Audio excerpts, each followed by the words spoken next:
Bonjour, bienvenue pour cette troisième édition du Magagri, le journal d'information agricole de la Chambre d'agriculture de l'Aube. En cette veille de moisson, notre sujet d'actualité portera essentiellement sur la météo des cultures et des marchés. La moisson est proche. Avec l'amélioration de la météo, les premières parcelles d'orge et d'escourgeon commencent à être fauchées. La récolte des autres cultures, colza, blé, orge de printemps, pois, s'étalera tout au long du mois de juillet pour se terminer certainement début août. En ce début de moisson, c'est l'inquiétude qui prédomine.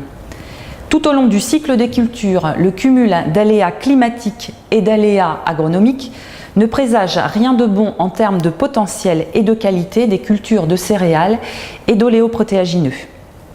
Pour les cultures à récolte tardive, en fin d'été-automne, les tournesols ayant échappé aux oiseaux à la levée se développent bien et ne rencontrent pour le moment aucun problème.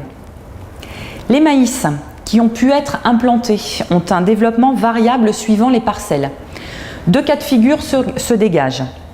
Là où l'eau a séjourné assez longtemps, les stades ont peu évolué et les pieds de maïs ayant subi une submersion prolongée ont disparu. Pour les autres parcelles, le faible rayonnement et le cumul des températures déficitaires depuis l'implantation entraînent un retard de développement. Après un début de cycle laborieux en termes de développement, les betteraves, quant à elles, finissent peu à peu par couvrir le sol. L'excès d'eau des dernières semaines et le faible rayonnement se traduisent par une culture stressée, globalement assez jaune avec un port de feuilles dressé. Rendez-vous le mois prochain pour un premier point sur le niveau et la qualité des récoltes et sur l'évolution des cultures à récolte tardive. Un point sur les marchés maintenant. Que faut-il retenir des marchés en cette fin juin ? Une nette inquiétude sur la récolte française après un printemps aux pluviométries hors normes. Toutes les productions sont concernées par des pertes potentielles, en volume mais aussi en qualité, comme l'attestent les premières coupes d'orge, au PS et au calibrage médiocre.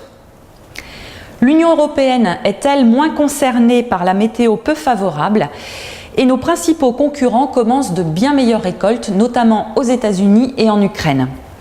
Ils préparent une ressource céréalière abondante.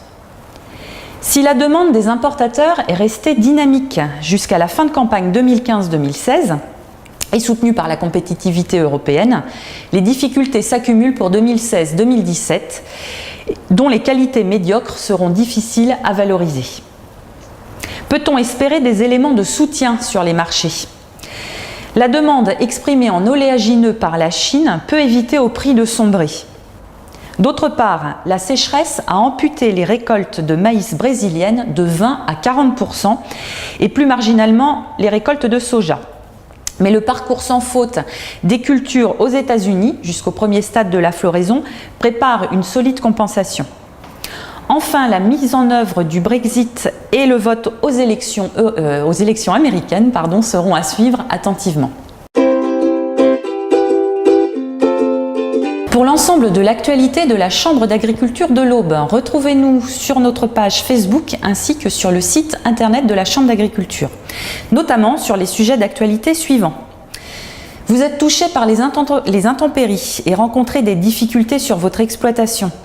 Contactez un conseiller de la Chambre d'agriculture qui vous orientera vers les différents dispositifs d'accompagnement existants. Découvrez les personnes ressources sur le site internet de la Chambre. Enfin, retrouvez le bilan des 5 rendez-vous du rallye Déclic Agro. Témoignages d'agriculteurs, photos, vidéos, contenus des journées sont à retrouver sur le site internet. Voilà, je vous remercie de votre attention. C'est fini pour ce 3e numéro. Je vous donne rendez-vous dans un mois pour la 4e édition. À bientôt.